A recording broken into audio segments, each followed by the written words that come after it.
Of recent, we had something that had raised a lot of alarms countrywide, where people were giving bouquets in form of money. We are grateful to the Bank of Uganda and the legislators who came and stood against this act. But why am I bringing it? In a sense, who of us, the parents who gave our children these lots of money, ever asked for how this money was used? It's a question. Today is a Friday, and yeah, we thank God who has kept us alive. Of course, it has been a very long week from Monday. Today is a Friday, and this is our Family Hour Friday edition, where we talk about parenting. Very, very important that you as a parent listens to this, because slowly by slowly, we are nurturing a responsible generation of parents who will be accountable to their children and whose children will be accountable to. Edrine, Osteen, Mukalazi is my name, and last week, just in case you missed out, we introduced a series on addictions. So last week we are basically understanding addictions, and now today we want to look at two things, very, very important. One is how we as parents enable the addictions, but then how we support our children who are addicted. So just sit where you are, stay calm. Please invite your children as well to watch, because in the end, they are also learning. You can as well remind your neighbor to tune in just in case they are watching something else. Please, this is the place to be. You do not have to miss what we are yet to discuss. We are grateful to Bernard. He's back here with us, and we can't take this for granted. He has put in his time, he has sacrificed his time to come and offer us this knowledge that a few of us don't know, or most of us don't know, or probably some of us think we do not have time for that. Yet, in the end, it will cause us tears. Bernard, we are grateful to have you. We don't take this for granted. This is an hour where people want to be home. People are home, actually, not what, but people are supposed to be home, chilling. But when someone sacrifices their time to come and share with us, we don't take this for granted, surely. Thank you very much, Edrine. Again, my name is Bernard Ngoboka. By the grace of God, I'm the founder of Arukah House Uganda. Arukah House Uganda is, I sometimes don't like calling it a rehabilitation center. I call it a transformation home. Okay. Because at Arukah House Uganda, we believe in total transformation. For you who didn't know what Arukah means, Arukah is a Hebrew word that means holistic restoration. Now here we look at the body, the spirit, and the soul. So when they bring us people that have struggled with addiction, we do not only look at the medical part, because that's literally what many people focus on, and the psychosocial. We also look at the spiritual. Because as a matter of fact, this, like we said last Friday, this whole addiction thing is a very, very complex thing. And it cuts across so very many things. And probably many people would want to rush and treat the mind, the body, basically, the physical. But I will tell you, the desire to drink has no medicine apart from when Jesus Christ comes in. And that's why we look at total transformation. We do not only want to help people get off drugs, but we believe in total transformation, that when someone has got out of rehab, they will be functional citizens, people that will be of use to themselves, to their families, and to the community. And when you mention the point of support and and enabling. It is a very, very complex thing as well, because many people do not know. Yes. They cannot differentiate the two. Yes. Maybe by definition. Yes. I would want to let people know that enabling involves the things that we do, the provisions that we make, the money that we give our children, even when they are struggling, and probably you think in your mind that you are supporting them, you're helping them, but this money has no accountability. Wait, is there a possibility that a parent gives in money to support the child's addiction? Absolutely, yes. And that's where the word is coming from. So parents give children money. I'll give you an example. When addiction goes further, you'll find that this person who is struggling will tell you that their mind, they have got it clear that if I do not get this dose, yes, for example, of cocaine or of heroin or of alcohol, there's what we call withdrawal syndrome. So withdrawal, the body is withdrawing basically. So you find that the body is demanding. We also call it cravings. You are craving for a drink. Now, especially for harder drugs like heroin, cocaine, and many of these other drugs, meth, and some of these are actually prescribed drugs, the ones they sell in pharmacies on the counter. So you'll find that the body is so demanding, yeah? But you see the body responds to the mind speaks to the body. Yes. So that's why you find that even going under normal other things, you find that someone is craving, if someone is struggling with pornography, if someone is struggling with masturbation, if someone is struggling with a sex addiction, there is that craving that someone has. Something is pushing him to do it. Look, if you choose to change direction and you think about something different and you put your mind to something else, this craving will go. But now, the life of a person struggling with addiction, he feels, I cannot survive without this. Because they have believed it in their mind, they have perceived it in their whole body. The body responds to that.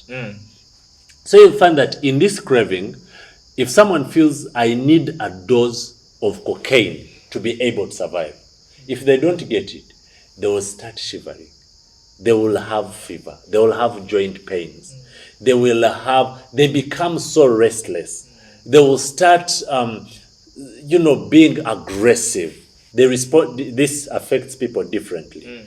Now, parents enable this in this way.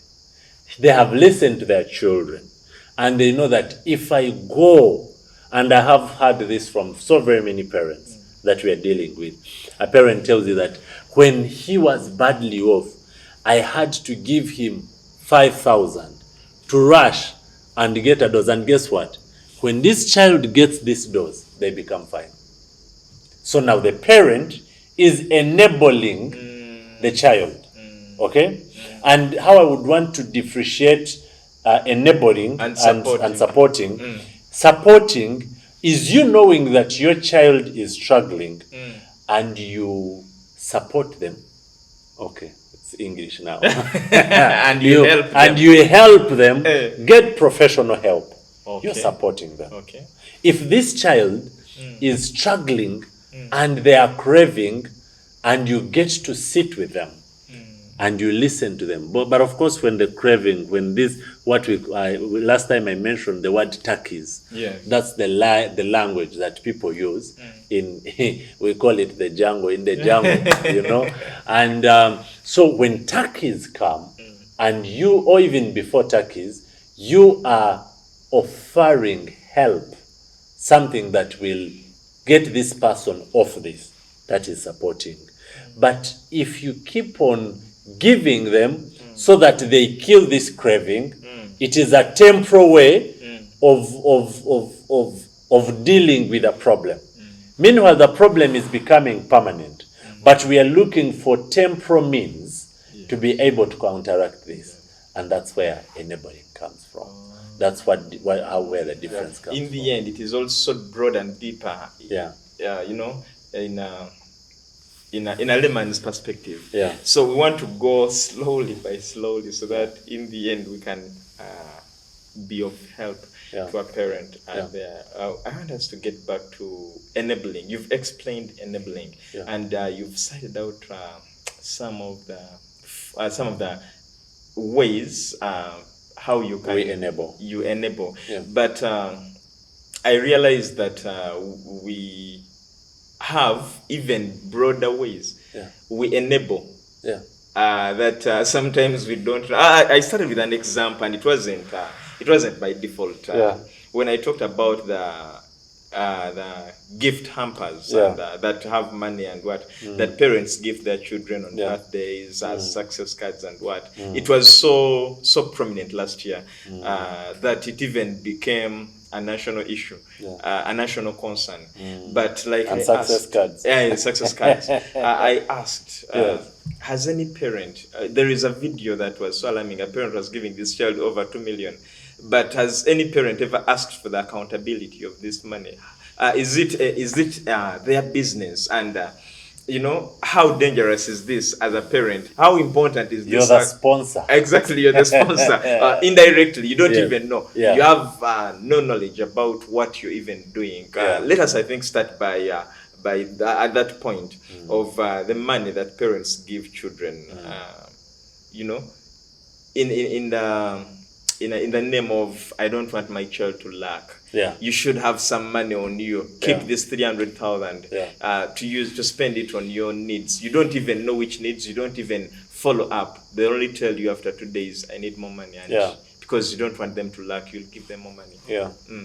When we were in school, I remember the school where I was, there were a number of international students, and many of these students would come, you can imagine, in the early early 2000s, having a child who has pocket money of 1 million. Yes. Wow. And these were international students, but a student would tell you that within less than, they need their parents to visit them on BD, and the money is finished. Look, even if you have 5 million, you've had stories of people here who go to a bar in one night. They drink 5 million. Someone enters the bar and they're housing everyone in there. Now, when it comes back to now what we're talking about, many of the parents are enabling their children by giving them a lot of money. Children are in school because you feel like how we talked about it on Friday last week, that parents feel they grew up in total poverty. Yes. They feel they don't want their children to see the same. To see the same. But look, we forget some few things. To some extent, it's that poverty that taught you to be resilient. It's that poverty that taught you to be a fighter. True. God forgive us, but the children we are raising today are not fighters at all. They cannot solve big things. And kudos to many parents now who are empowering their children. Parents who are taking their children into their businesses. Instead of giving that child that a lot of money, why don't you take him to the business and he sees where the money is coming from? If you work with this child and they are seeing how you're toiling to get this money, they will be able to have to know value of money. Because they're seeing, but for many of us who are, for example, we're in business, you have a senior 2, senior 5 children. Our children they can't even count money. True. If any man, I remember when we were growing up in school, ours was really African traditional society back in the day. I remember when they were giving us things like mentor work. But mentor work helped us so much. And you're able to know how to articulate things.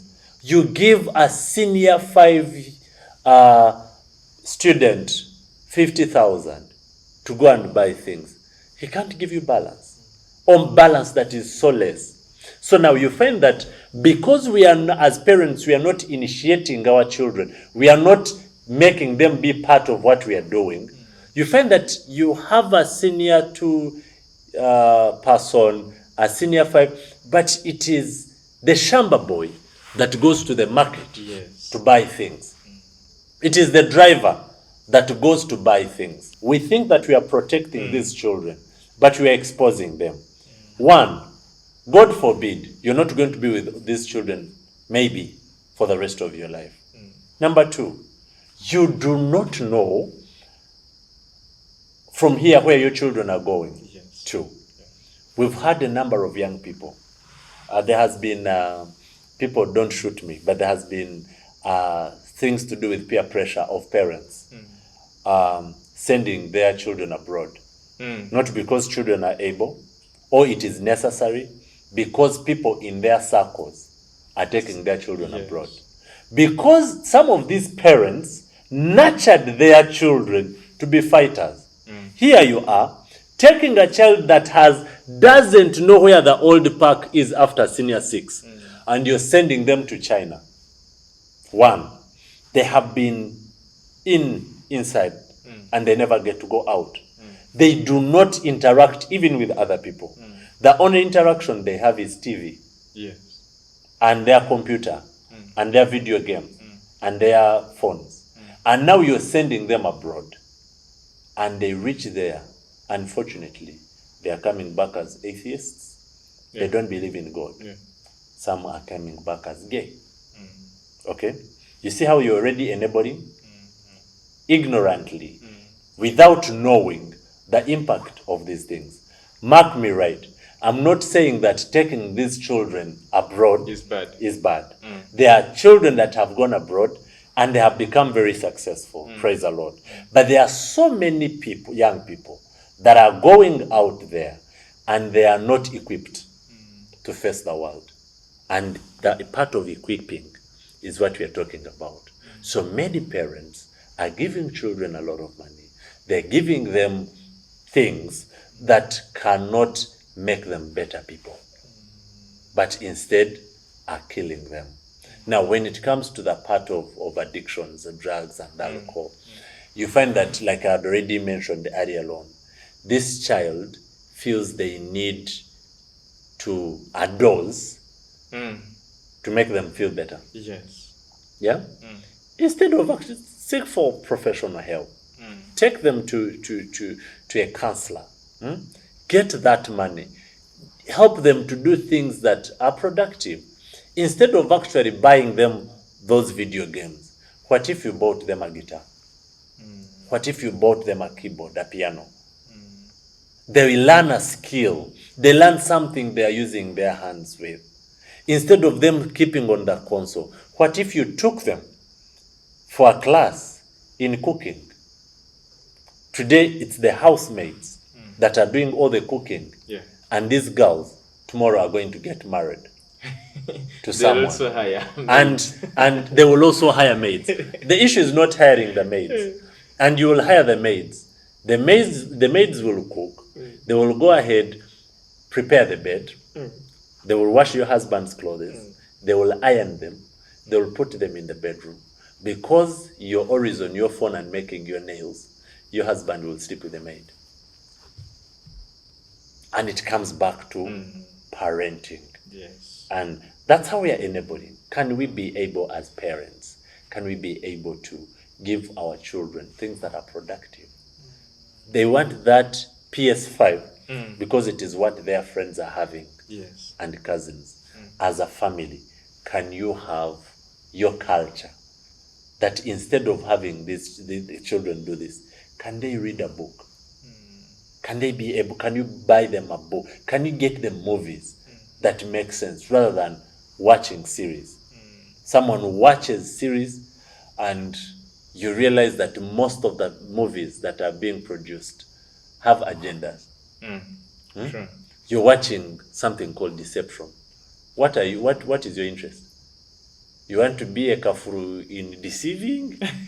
Yeah. So anyway, yeah, those are some of the things that especially it starts early and it keeps on growing unknowingly. Well, we are looking at the examples of enabling. Are there any more examples that we can cite out? Because, you realize that this is unveiling now a lot of things that parents do adamantly, but yet in the end, they are the reasons that children are what they are. Yeah. Yeah, so the first one we mentioned was about money. Yes. So many of our parents are doing financial bailouts, providing unlimited financial support without accountability. This fuels addiction. Okay? There's also a part of shielding children from the consequences of their addictions. Yeah? Okay. So parents shield these children from the repercussions of the things they are doing. Yeah? So you'll find that this child has already, probably they are doing cocaine or heroin. But as parents, we also want to go very fast to shield them from the consequences. But you see, you're not on the same page with this child. This child, for them, what they are doing is consuming this. Addiction, remember, the person who is addicted cannot at all think about the repercussions of this. By the way, even when they know, it's not that these things happen and they don't know. Even when they know, they have no control over this. So you find that we want to shield them from the consequences. But also we denial. Many parents are enabling their children because they live in denial. I was in a school recently, and I remember I had gone to ask for an opportunity to speak to the students. And when I was in the head teacher's office, a group of 4 students came, and they were having their parents that had been suspended from school. And when they asked the parent, do you know that your son gets girls from school and takes them to club and pays, and people pay him? So he's doing human trafficking from school. Yes, but also he's becoming a pimp. You're getting these girls from school. Is that what we call slave trade? Anyway. Yeah. So by so doing, so the head teacher said all these things, and then the mother was there and the father was there. The mother started, my son, it can't happen. I know my son. My son is a good boy. My son, even at home, he's the one who leads prayers. At home, she mentioned all these things. And the son was there. And as the head teacher looked and they were seeing the opposite of this, the head teacher decided to say, you know what? You're going with your son. And so the father asked, so I won't mention the name. Yes, so what about this that we are hearing? The son stood and said, Daddy, it's true. I've been doing this, but I want to change. I want to change. That word he mentioned, I want to change. I was in office. I asked the head teacher, can I be of help? We started working with the boy. He completely recovered. But listen, the parents, the mother, was living in denial. Yes. That my son can't do this. And actually, this is very, very common, Yes. especially to the mothers. Yeah. Some even say, I will deny while at school, and then I keep the rod at home. Yeah. I beat you up at home, Yeah. but at school, you're Yes. completely innocent. Well, we are taking a short commercial break. When we return, we are continuing with this. It is very important that you listen to this discussion. It is very, very helpful and insightful. We are coming back. Well, it's Family Hour, empowering families one episode at a time. This is our Friday edition. We are dealing with parenting, especially when it comes to addictions. It is true that very many of the children out there are struggling with addictions. Some have been brave enough to disclose to the parents. Some have disclosed to their teachers, and when the teachers now engage the parents deny and say, my son or my daughter can never do that. Yet in actual sense, all they need is your help. Yeah. And we are glad that we have at least one of those people who offer the help to the children out there, to the people, especially when it comes to transformation. We don't want to use rehabilitation. We want to use transformation. So before the break, we were talking about actually denial and parents who keep on denying that their children can do certain things. And you gave a very good example, and I want us to pick up from there and continue. Yeah. Well, thank you so much. So maybe I would start as, defining denial. Yes. Yes. Denial is a type of defense mechanism that involves ignoring the reality of a situation to avoid anxiety. Many of like we've been talking about this, many of our children, even as parents, by the way, we are struggling, but we are living in denial. And I would want to bring a point where parents live in denial because of their name. Reputation. Many of our children, I'm sorry, I'm going to use some harsh words. Many of us as parents, we are sacrificing our children for our reputation. As parents, you can't go to look for help because of the pride of your position.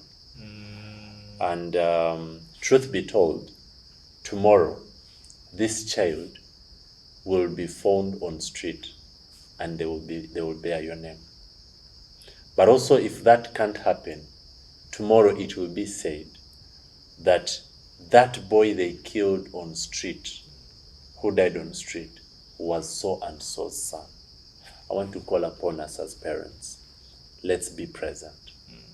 Let's come to this.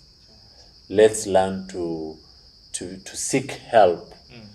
We may not know what to do, but one day, because you're a high-profile person, you feel you can't go to help your son, but your son will never have any other father like you.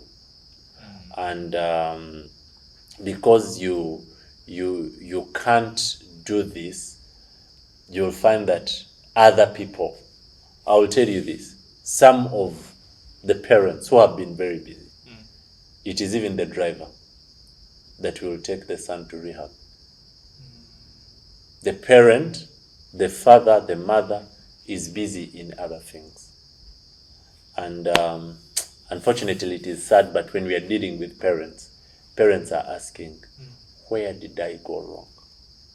Even when you have all this money, you're losing your children. What did I do to deserve this? Where did I go wrong? What did I do to deserve this? So I think right from its inception, when we get to know, when we get to hear, let's pay keen interest to what our children are doing. There are things you will not understand. Maybe I will give a few tips here. Yeah. Parents, be very careful when your children have gone to school or even when they're still home, check under their mattresses, check under their beds. You're going to start finding strange covers of things that you have no idea. Ask. Check near your fence, in the flower pots, in the flowers there. Those are some of the places where these children are hiding things that you do not know about. Yeah? In their cases, I mean, I don't think it shows lack of trust if you as a parent, you had time to check your children's cases. Actually, you can check when you're with them there. Yeah? Some of them are so busy to the extent that they're not even part of the shopping. Oh yes. The child, how much money do you need? And then the child, I saw a joke the other day of this boy, this girl who had a father who had not gone to school, and on the list she was telling the father that they told us to buy Facebook. So for her, the father who doesn't know, there's a book called Facebook. And it is this amount of money. And because what you're saying, the parents are not very involved even in the shopping, the parent gets money, gives it to the child, and the child will use it and they will laugh. Let me tell you, parents, your children laugh at you.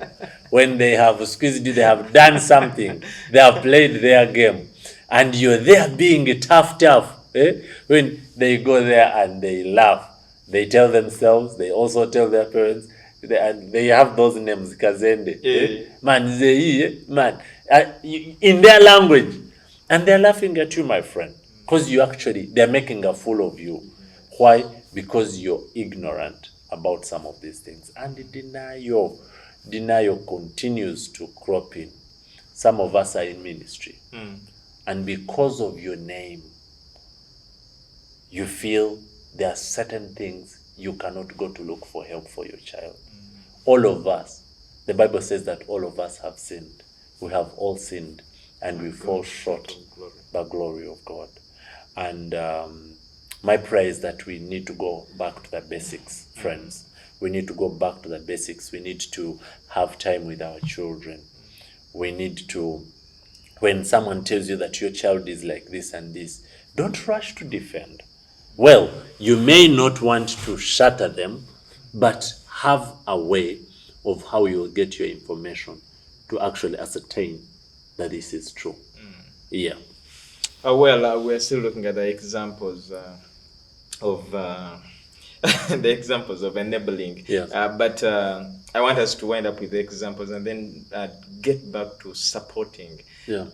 As we draw a difference between enabling and supporting, to see how parents can really support their children who are living with addictions. Parents who have children that are living with addictions, one of the things I would want to talk about is communication. Many of the children that are struggling, as parents, we look at them as wasted. As some of us as parents have washed our hands and we have given up. But also I even told them openly. Me, I'm done with you. Now, I want to understand it from one angle. There's nothing that the parent hasn't done in their capacity. They've taken this child to therapists. They have given them the gifts. They have done many of these things. But the child is already on the other side. So sometimes it can be a bit understandable from the parent's perspective, but let's not give up. This child will never have any other father. You are the only father. You are the only mother. I'll give you an example. In the days when I was struggling, may her soul rest in peace, my grandmother fasted for all the years I was lost. And she would keep on telling people that it will be one day my son will come back. She prayed. Let me tell you, my sister, my brother, mama, papa, there is power in a praying mother. 90% of the recovery that we've had at Arukah House, it is families that have been present even in rehab. The families that have gone an extra mile to spare time. In the program, we have something we call family therapy. Part of family therapy is that we call the family members to this person who is in rehab to create time and come and find them in rehab. We do reconciliation. We do a number of things. But above all, we want the family to still be part of their life. People, why many of your sons and daughters are not healing when they go to rehab is that you take them there and you say, finally, rest. I will rest. Finally, I will. But listen, there's a big role that you need to play as well when this person is in the program. People feel we pay money so that you can do this. Yes. We can do the therapy, but we can never be the family that this person needs. And all they need is that bond. Let me tell you, in my struggling days, I remember there's a time when my dad told me that he loved me. I melted. A soldier, also a person from our side, the other side, telling the son, who's a big man, that I love you. Like, what have I done? But look, these moments, even in rehab, we have moments when this person is almost finishing the program. They have transformed to a different person. We invite their family members, those who will be with them, those who can create time to come actually and spend a night or two with them in the rehab. We have designated a space for them. That when family comes here, we want them to understand this person. Partly why we keep on going through these cycles is that we have not understood these children. That's where communication now comes in. Yes. As parents, as we are working with our children, let's stop being judgmental. Let's do this in love. Number two, parents, let's get equipped. Many of us say we do not know. But we've organized a number of parents' seminars and workshops. On the day of this, parents will have parties. There will be other functions. There will be other things. You will find that even on that day is when you would be going for something in line with parenting. It's when you would even choose to go and do shopping, or you would choose to go to the farm. That means other things are getting to be more important than this precious child that the Lord has given you. So we would like to request you parents, let's be part of these teenagers' lives. Let's get to understand them. Let's get professional help, we ourselves. I know Mothers Union and other bodies in the church are organizing parents' conferences, parents' retreats, but few of us can spare time to do this. How can we know if we are not told? How will we be told if we did not create time to be told? We have even gone further to make online engagements with parents, but parents will still be busy. And with this, we are not getting the help that we need to be able to help these children. Then another thing in communication, let's learn to understand moments.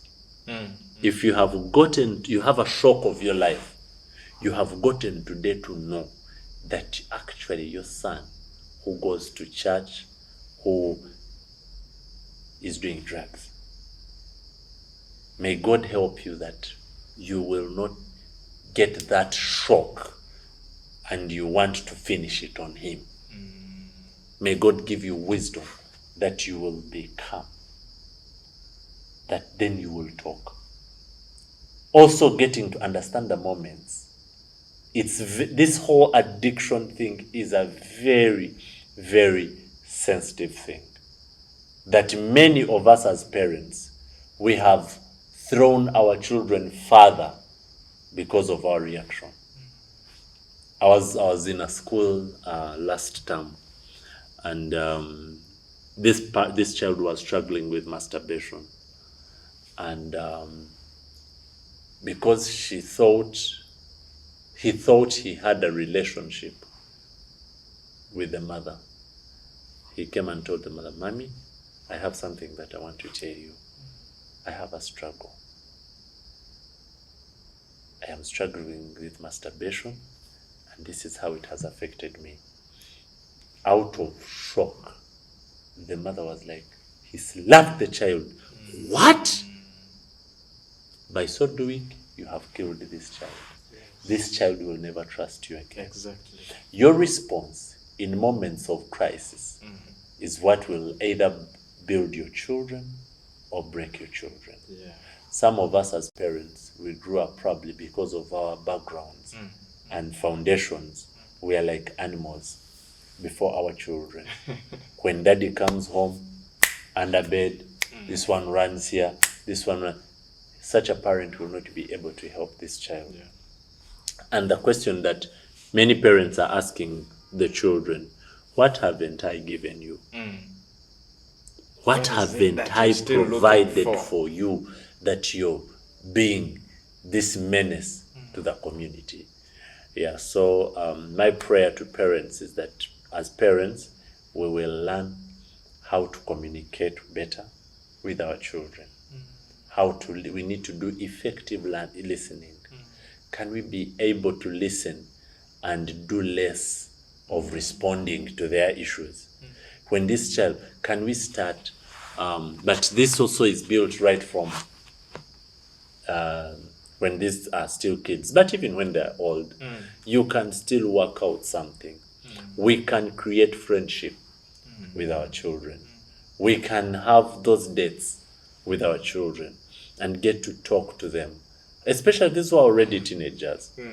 You will not teach them these things, calling them bad manners, and the world out there will teach them.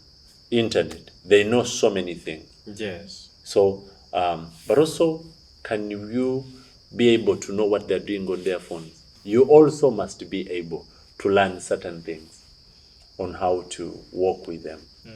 I'll give you an example. I have a parent who had an issue. Whenever the son will have the phone, who was in primary, this child will go in COVID actually, when they were using the phone for classes, and the mother didn't know, but at some point she was curious, and she went through the search part on internet, and the kid had been watching pornography.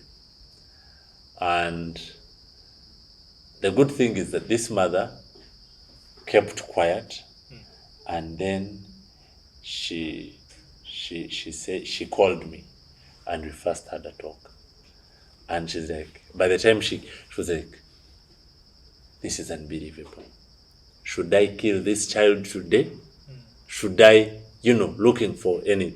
But by the grace of God, we were able to calm her down, and we took her through. And actually, when she sat with the child confessed he had been struggling, and it had gone from pornography to masturbation, and this child got help. He was able to be helped, and he actually recovered. Yeah. So the thing is, as parents, we need to reach that point where we get to create time, ample time with these children, and we'll be able to help them. It is a journey that parents need to embark on as early as possible. Yes. But as we wind up this today's discussion, of course, just to inform our viewers, we shall have Bernard even more and more. We shall still interact with him, but I want you to advise now because like you said, children are doing a lot of things. Among the the addictions that you talked about that are behavior was gambling. Yes. And we have very many children that are gambling, that they're even using school fees Yes. to gamble, Yeah. but they're not learning this from anywhere else. Yes. They're learning it on the phones, on the Yeah. computers they have, because probably each web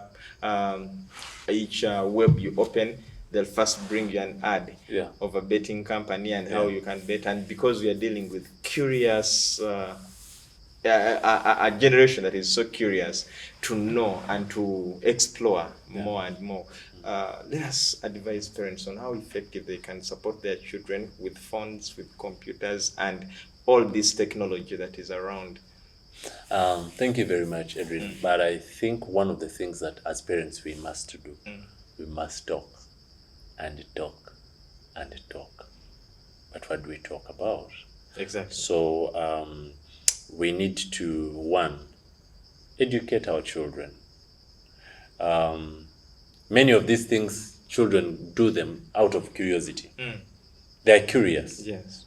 Whether it's pornography, whether it's whatever, betting or whatever it is, I so much believe that as parents, if we create environments where these children are told these things, by the time it's like when you're boosting your child's self-esteem, you're telling them how beautiful they are, you're telling them how brilliant they are, you're telling them how bright they are. This child, if someone tomorrow tells them that, oh, you're beautiful, she'll say, I know actually. My dad tells me that. Now, that puts off the other person. So even with gambling, we need to talk. If you cannot talk, as parents, can we invite people at home? Part of creating time with these children is getting them to programs at church. There are conferences, there are fellowships. I remember when I was growing up at church, at All Saints, we used to have those fellowships, C4C, TFC, and many other different groups. And in these fellowships, actually, they would invite people to come and talk about these things, to come and talk about gambling, to come and talk about pornography. As in, there are platforms. But also, as parents, can we learn to use YouTube not only for movies and how are they calling them? Memes. Yeah? As in, can we use media more productively? So, even on YouTube, there's all these things we are looking for are there. Can we look for ways on how we can be able to deal with some of these things? Because some of the parents will not, like by default, by the nature of their jobs, they will not have time to go and attend some of these sessions. Yeah. But when you have your phone, you can be able to learn a thing or two. When we were growing up, I remember there's a time I lost an auntie to HIV. And when she was sick, she was in Zambia hospital. Another auntie of ours wanted to teach us a lesson about sex and HIV.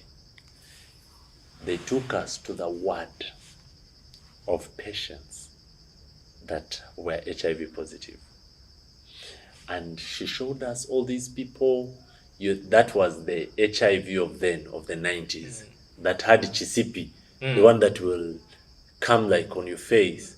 You would meet someone and they will tell you, you see this person is a doctor.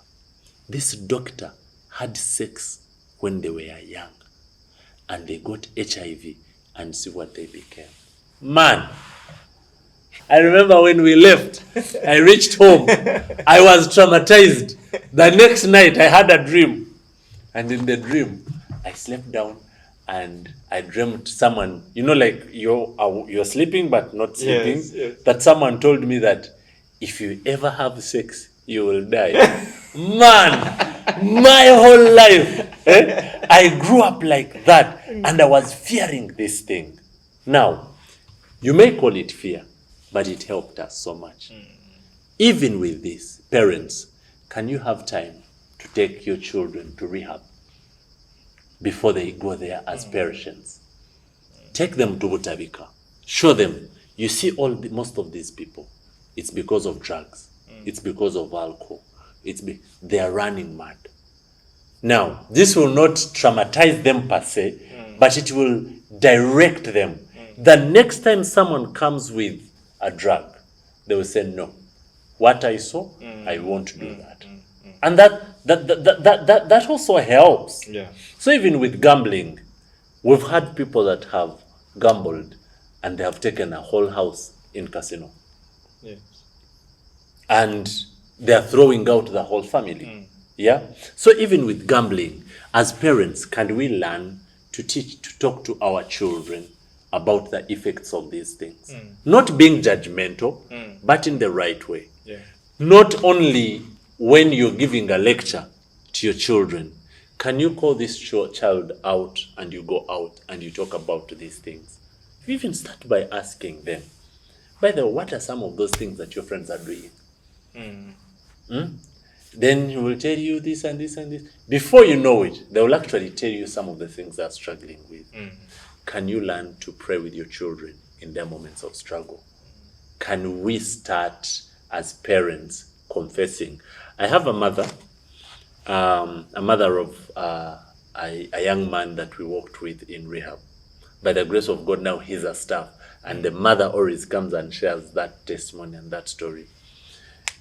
This boy was in university and he would go drink, smoke. He comes back when he has even pooped on himself. And the mother would hold this boy and the mother would say, God, owange tagenda kufa. My son will not die in these things. My son is the righteousness of God. And she would continue to confess positively about this son. Guess what? The son is now 9 years sober. Wow. And is one of the guys in the rehab at Arukah who is helping the rest of the people. Wow. Well, then Yes. the time is out, but how can people contact you? How can people access Arukah? Wow. Thank you very much. Arukah is in a place called Kasanje. Kasanje is 32 kilometers from the city center. I prefer to put Arukah out of town because we wanted to run out of the town chaos. But we also wanted a place that is green, but also that is spacious, where they can be able to be in a, to be helped. So we are in a place called Kasanje, and we run a discipleship program, like I'd already said. And our contacts are 0774 80 76 19. 0774 80 76 19. But you can also find us on Facebook. You put Arukah House Uganda. You'll be able to see and get to know more of the things that we're doing. Okay. We'll be glad to work with you. If you have a loved one who is struggling with addiction, let them not die in addiction. And God bless We you. are grateful for you, our viewer, and we are still with this series. So I can confidently say that even next week we shall have another episode on addiction. So we believe that by the time we put a rest on this, you would have learned something, at least to support your brother, your sister, or your child, or you as a parent, you'd have been supported. Edrine and Mukalazi is my name. I've worked with Linda, Dina, and Didymus in transmission, and very many other people who put things together to see that you see this image. God bless you. We meet again next week.